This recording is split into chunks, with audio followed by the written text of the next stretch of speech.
So this is my third year in college football. So I think my knowledge in the game has improved, which has helped me a lot. And then Coach Steele just likes to put me in good situation or in situations that allow me to be successful. So I think it's those two things right there. Go to Adam Lichtenstein from the Sun Sentinel. Adam? Hey, Akheem. Yeah, congrats on the ACC honors, the Walter Camp honors. It's awesome. My question is, I guess, looking at Duke's offense, their offensive line seems pretty solid. What have you seen from them, while studying them on film? Well, I know they're a smart O-line. They're disciplined. They have allowed the least amount of sacks in the ACC. So we're just going to have to go out there, play violent, physical, and we just have to be on our A game in order to dominate.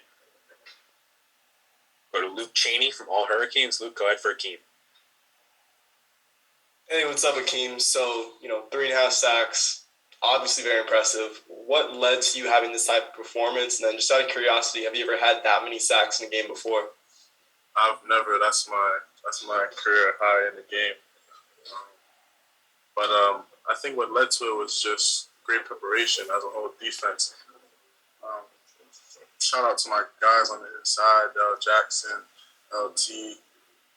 They pushed that pocket and forced the quarterback to get out of there and allowed me to just fall back and get some sacks, make some plays. But I think it was just preparation throughout the week, really, that helped me out. Go to Manny Navarro from The Athletic. Manny? Hey, Akheem, congrats. Wanted to ask you specifically about, film study. Corey Flagg was saying how, he'll study NFL guys on his own. I'm curious, do you do any of that yourself? Are you kind of a film junkie where you're studying other pass rushers? And is there anything that you've taken from guys that you've sort of implemented into your game to help you become better? Yes, I like to watch Aaron Donald on the inside and Cam Jordan on the outside, really. Aaron Donald's just quickness that I love about him. And then Cam Jordan he's a little bit of a bigger end. So that's why I like to watch him, because I'm not your traditional 250, 245 college end. I'm a little bit bigger, 275. So I like to watch him move. Go back to Adam.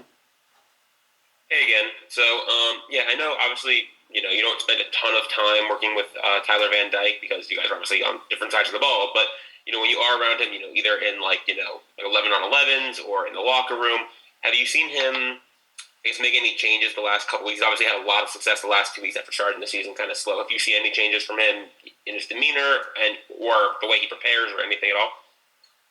I don't think I have. Tyler's a leader. I know for a fact the person that he is, so he'll always try to get things right. So regardless of how he started, he's the type of person that's going to work and try to be the best version of himself and try to encourage everybody around him. So he's pushing the offense and he's trying to be successful just like everybody else in the team. Got time for a couple more for Akheem. We'll go to Marcus Benjamin from Keynes County. Marcus? Hi, Akheem. Just wanted to ask about the rotation with the defensive line. How do you feel like that helps you and the entire defensive line to perform during the game? It helps to stay fresh, really. I think D-line, and I think up front, maybe the most tiring or the position that takes up the most energy, especially pass rushing. So having the ability to rotate a ton of guys is a blessing, and it helps all of us be successful.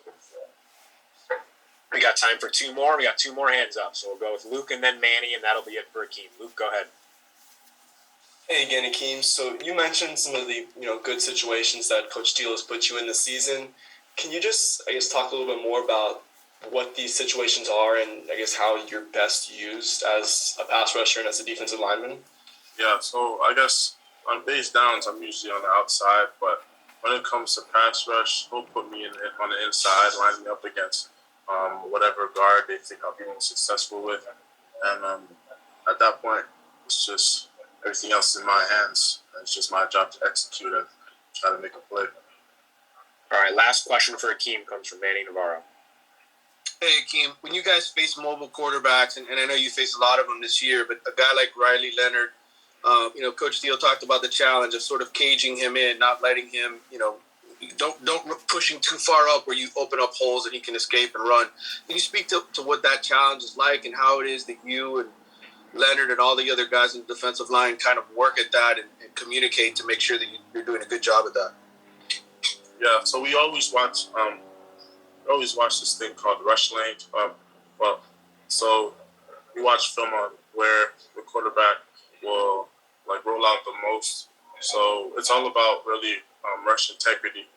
It's difficult on the outside really to cage rush because sometimes you want to speed rush and you don't want to just go down the middle of the guy. So and if you do speed the power every play, then the old linemen are smart. They'll end up getting the hang of it and understanding how to block them.